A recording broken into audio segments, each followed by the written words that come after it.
Some more transfer news from Arsenal.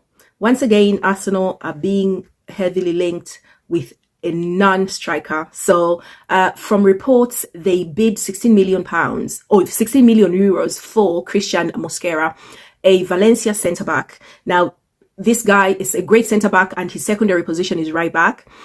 Very strong in the air, apparently. I can see why. After last season, we had Gabriel out for a long injury.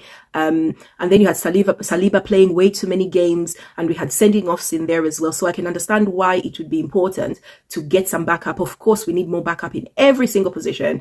It doesn't matter. As a football fan, you do not care how much the club is spending. Let's be honest, as long as they're doing enough to keep you not only competitive, but being able to win the tournaments. It's not good enough now just to compete. The last 3 seasons have seen Arsenal fight. Last season was a bit of a step back. But right now, what a lot of Arsenal fans are expecting is to do better than they've done last season. Write it off. After the first few games, the first 10 games, it was obvious it was going to be really difficult to maintain the momentum from the last 2 seasons. Fighting so hard, coming second. I don't even know how Arsenal finished second in last season because they had so many things go against them, not only the results, the injuries, as well as the sendings off. But right now, they have been linked to this guy, Mosquera. They bid 16 million. That bid was refused. Then they have gone in for a 20 million euro bid. And it looks like right now they are discussing personal terms with Mosquera. He is a regular starter for Valencia, apparently, and that can only be good for Arsenal. But of course, a lot of fans, all I care about is we need a first-class centre-forward. Once we have that, I reckon if Arsenal had a first-class centre-forward the last 2 seasons, well, the season before last, we probably would have won the league. But last season would have done better instead of finishing so far behind Liverpool. That was very disappointing. But at the end of the day, after 3 seasons of fighting, I think it's going to be really, really difficult for a lot of Arsenal fans to go through another season where we are second best to the league. You have to finish at the top of the league. So far, some of the signings that Arsenal have been linked to have not inspired a lot of confidence. I, right now, do not see how this is going to benefit us.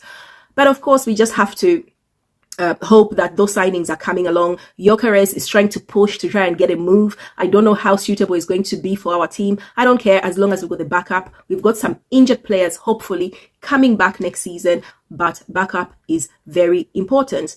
Another transfer that has really, I think, upset me is the Thomas Partey transfer.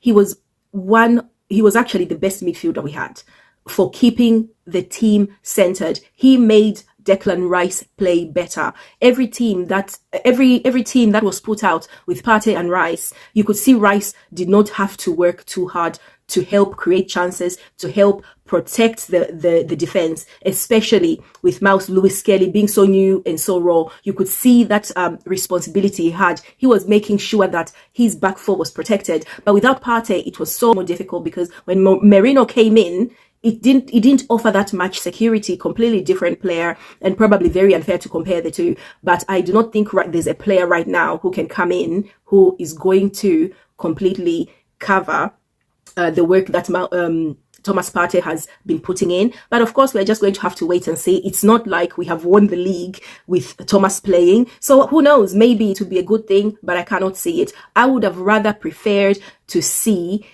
Partey stay and get someone in to cover and to try and rotate him. That would have been the best option in my opinion, but we're going to see what happens. It looks like he's going to be leaving. It has not been confirmed. The club might still reach a deal. I haven't heard of any other team coming in trying to sign him. So we'll see what happens, but we can only keep our fingers crossed. And you know what?